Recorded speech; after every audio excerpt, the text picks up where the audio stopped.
I'm Wendy Thomas. I'm the Executive Director of the Leadership Tulsa organization, and I met Shelley a few years ago with New Voices. Tell us a little bit about that experience. Well, I'm Shelley Seibert. I'm a captain with the Tulsa Police Department, and I went to the New Voices program 2 or 3 years ago. It's been a while, but that experience, especially the retreat during that time, was so eye-opening to me. And why that is that New Voices is geared towards ethnic and racial minorities.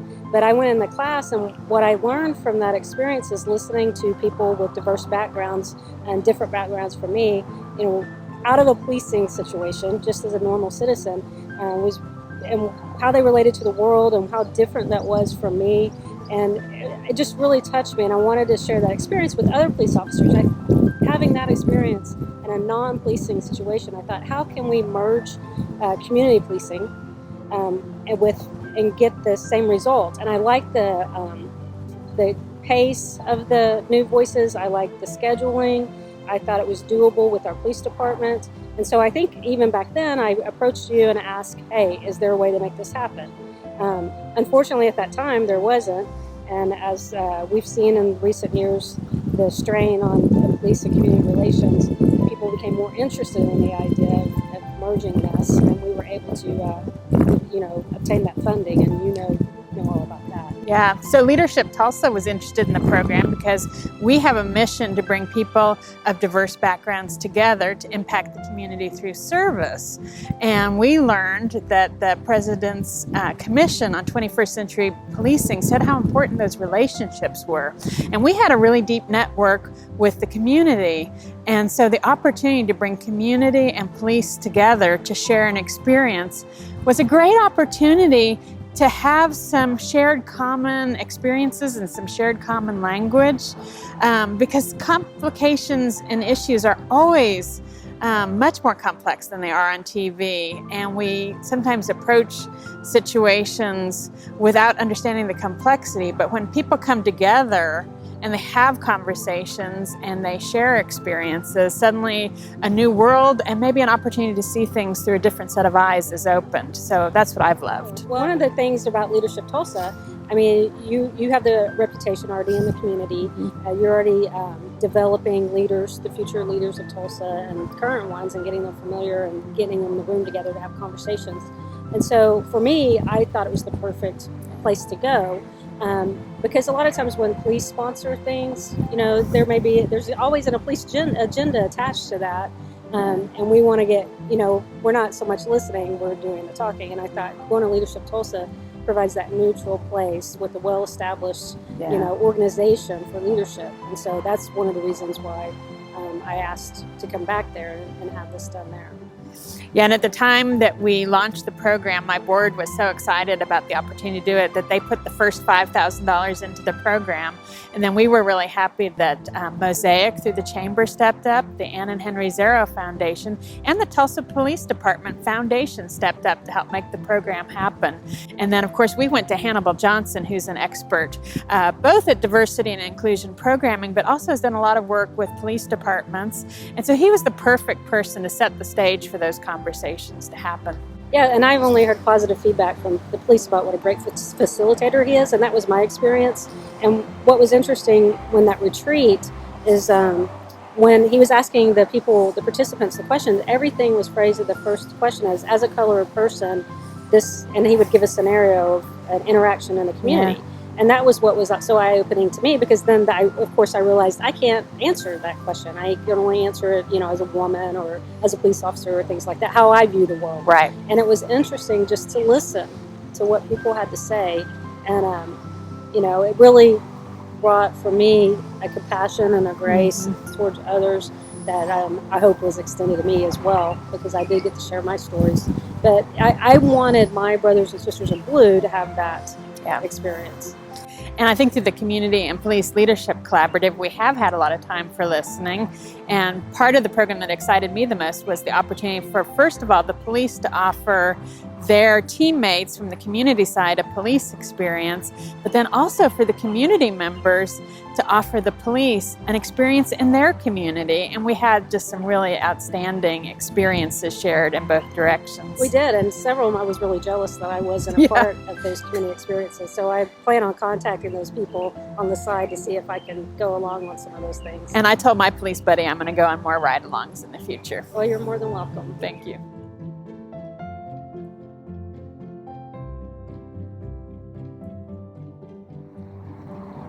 My name is Jonathan Townsend, and I work for the City of Tulsa in the Mayor's office. My role at City Hall is Assistant to the Mayor for Community Development and Policy.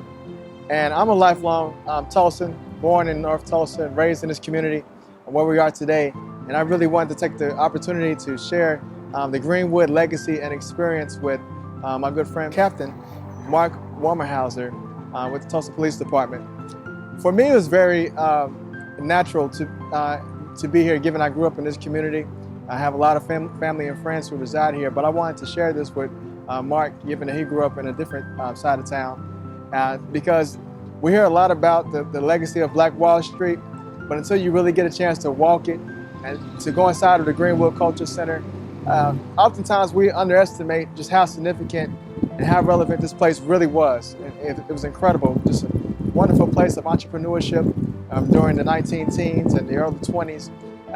And it's something about coming here and being able to feel the character that still exists here in this place, which is really educational for anybody else who's never had a chance to experience that before. I thought it was incredible to talk about what took place during the economic boom of the early 19-teens as well.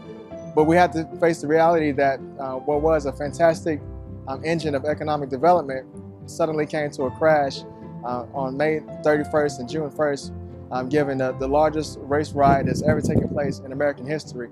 And talking to Mark about that, we had a chance to learn from each other on different perspectives, because I wasn't even taught about this in school growing up, being right here in North Tulsa. So I can certainly understand why people throughout different communities or around the country haven't been as exposed to it before. And I really wanted to make sure we had a chance to share that experience with Mark during our leadership session, community session. So Jonathan brought me down here, and we kind of walked up and down Greenwood, and I'm also a lifelong Tulsan and have worked this area several years in patrol, both as a sergeant and as an officer, and driven up and down these streets. I've actually stopped at the Greenwood Cultural Center and seen the other side of this monument, been inside before. But in walking over here with Jonathan, what caught my eye was the list on the slab behind us. And we now see, based off of geographical development and whatnot, what I perceive to be about a block-long district. I couldn't believe that I didn't take into context what probably existed geographically almost 100 years ago. And so it was coming here and seeing the other side of the slab that I really was able to understand the size and vibrancy of the Greenwood community and of Black Wall Street. The names of the doctor offices, the hotels, the restaurants. It was truly powerful to see the size of what the Greenwood district was, what it's become, and now even knowing more so the devastation of what the 1921 race riot did to a community. And so it was a very powerful, and I'm very thankful for Jonathan bringing me down here and seeing a whole new perspective on something that I'd driven by so many times, but truly didn't grasp how the size of it. As I said a little earlier, it can be still hard to completely comprehend the legacy that this place really had. Even here walking the district today, you have still no idea on just how significant it really was. You really have to take time to read the likes of Hannibal Johnson or Eddie Faye Gates to really be able to see just how many stores we had. We're talking in this district, 32 grocery stores, 21 restaurants, places for folks to have recreational fun and get educations for their their children as well. All that was so prevalent. It was so normal and natural here. And we can see how the years and decades have gone by, and the mood has still been quite dejected, given we've never been able to quite overcome the destruction that took place during that time. But what I really like now is the fact that Tulsa seems to be a community that has endured a lot, but we're seeing an elevated spirit taking place through programs like the ones that we've been able to participate in here. But it's becoming more contagious, and that's something that has me feeling very refreshed. The sense of positivity that's coming from all different types of folks who may not have been so aware of the history of Greenwood before, but would like to see something like that once again. It doesn't have to be a once upon a time thing, but it should be a goal that we all have to reestablish a sense of entrepreneurship and education right here in this community, so that North Tulsa isn't slighted or more blighted than any other particular part of our wonderful city.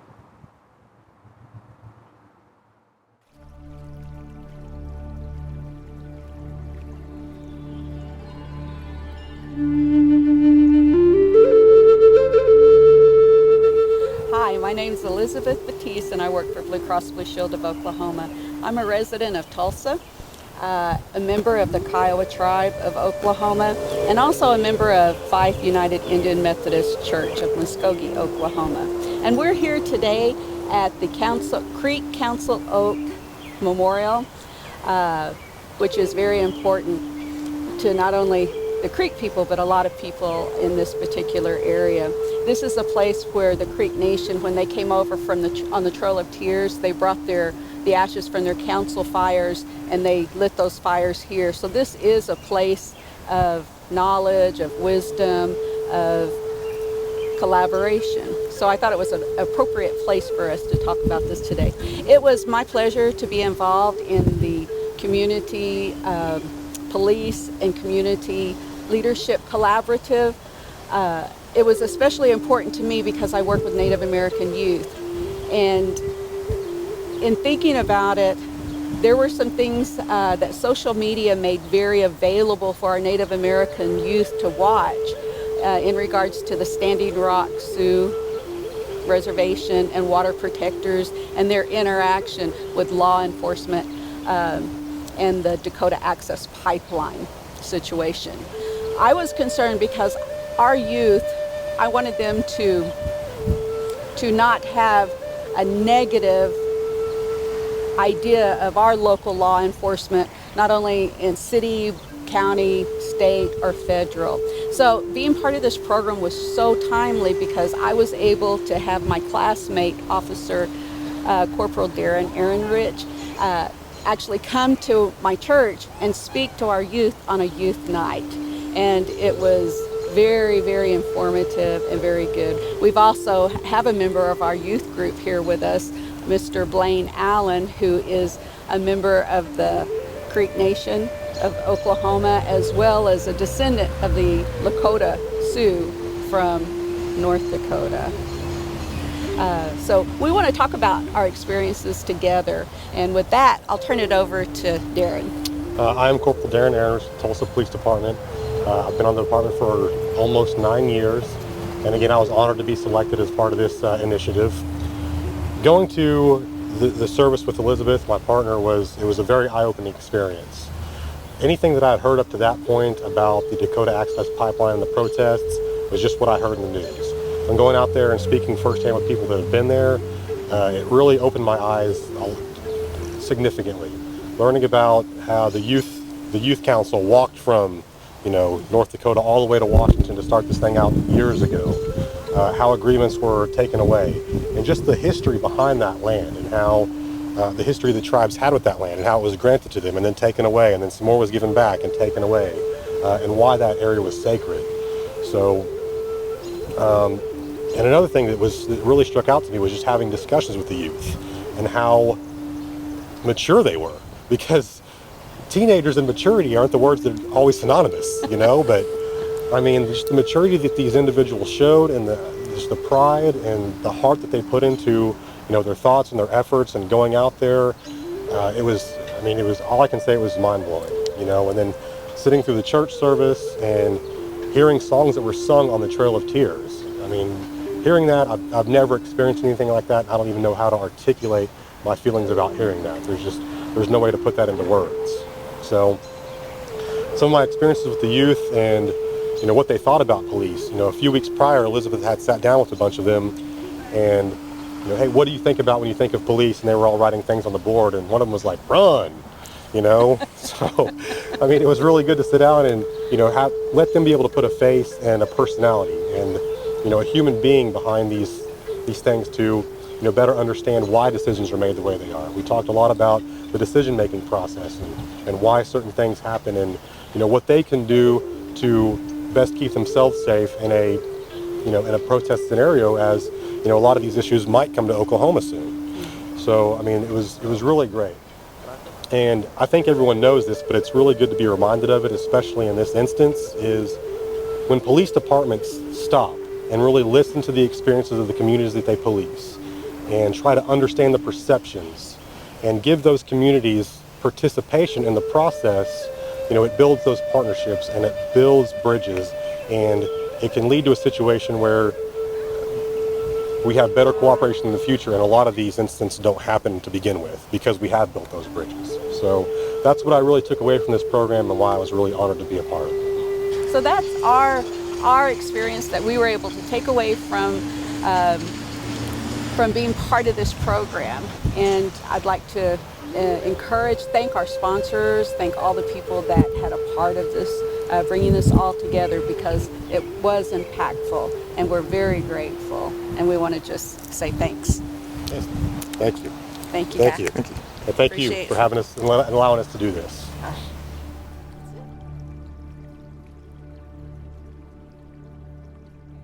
So my name is Christina Starzl Mendoza, and I work with the Mayor's Office in the Community Development and Policy team. And I had the privilege of working with Naresh, and one of the focuses that we wanted to look at is how the police could build a better connection with the Hispanic immigrant community.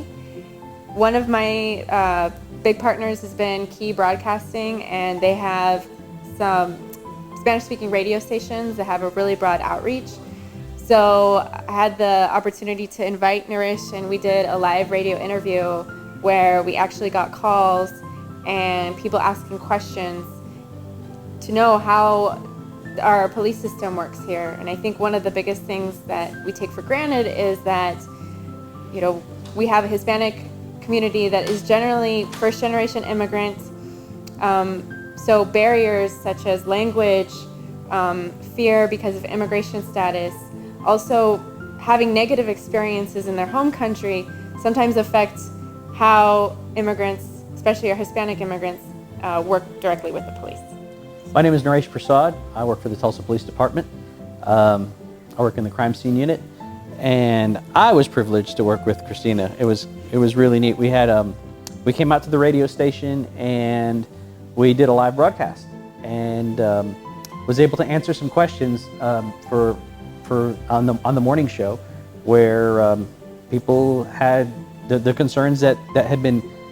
You had mentioned that there were concerns, and sure enough, those were the questions that came. You know, we didn't screen anything. They just came in, and it was concerns about why police do what they do. You know, what's our policy on policing with an immigration status, and our goal was to really kind of dispel not dispel, but put away some of the fears of what our approach is as police officers, as city police officers. What we ended up doing, though, we ended up making another connection to another officer that works in the fraud unit, and we ended up solving some. Actually, ended up working on some cases and putting an end to some of that fraud that was going on, specifically targeting the Latino community. Yeah, like you said, we had that great connection to be able to work with the police and actually help families know that there is a way that they can call an officer directly to report crimes that is Spanish speaking, and we actually got a chance to provide that information to the Hispanic community, and as a result of it, you know, they were able to follow some leads, and I think to me that speaks to the importance of developing those personal relationships and why it's so important, especially within the Hispanic community. I think another thing that was really good is that we do have a really good outreach. Officer Jesse Guardiola participates with the Hispanic community quite a bit, and I think it was nice to have somebody else. He's Hispanic and I'm not, and I think that's a good thing, so the community can see that you don't necessarily have to be a Hispanic police officer to want to help and want to be a part of the, want to work with the community. When people that I'm not expecting to reach out and work with me, I'm always pleasantly surprised, and that, I think that's a good spot to build some bridges. Good place to start. I agree. I always have told folks that, of course there is the language barrier, but then there's also the cultural barrier, and it doesn't matter what language you speak. If you have a smile, everybody understands that. So, if whether you may speak Spanish or may not speak Spanish, people recognize what energy you bring, and so I think that's what also helped. Yes. People saw your energy and your goodwill, and no one made fun of me. So I think it was a really excellent opportunity, and like you said, we have already some great people like Jesse Guardiola who have been great leaders in doing that outreach. But again, this is something that not just one person can do. It needs to be a whole community effort. And there are so many of us that are willing and want to work with the community, and by just opening it up a little bit, I think having the Hispanic community know that we're out there will allow for them to reach out as well and utilize our services more, and trust and utilize our services more. It felt good because I've always wanted to reach out, and that's what this program, and we've discussed that's what this program afforded me the opportunity to do. I've always said, one day I want to do this, one day I want to do this, and then sure enough, the opportunity came, and like we were discussing earlier, there's a greater plan, and timing was perfect. I'd say if you're the kind of person that says you want to be part of the community, you want to be a forward thinker, you want to participate, as I said yesterday, in the city's vision, and you want to be one of the people that actually does your part in taking positive steps to achieve that vision, then this program is something that you'd want to be a part of. I would say especially Tulsa is at a critical point where we need to be making these, I think it takes more time, but we need to be making these one-on-one, genuine connections that facilitate us to be moving forward together. We have chemistry! Yes, I'm telling you. I like to close the CAPLC sessions with a quote.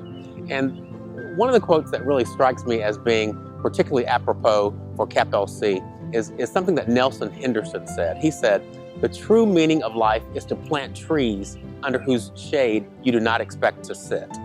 And I think that's apropos because CAPLC really is about trust building. And trust building is a long-term process. Trust is built over a period of years, but can be lost in a matter of moments. So we are really planting the seeds for trust. We are nurturing the saplings that rise from the ground with those seeds. But ultimately, what we hope to create is what I would consider to be an orchard of trust. And that will take years to build. But again, we are in the formative stages. We are creating those initial relationships that will build trust over time, and we hope that it will expand exponentially as we continue with CAPLC over a period of years. This is the pilot year, but we expect to go on and continue the program over the course of several years, if at all possible.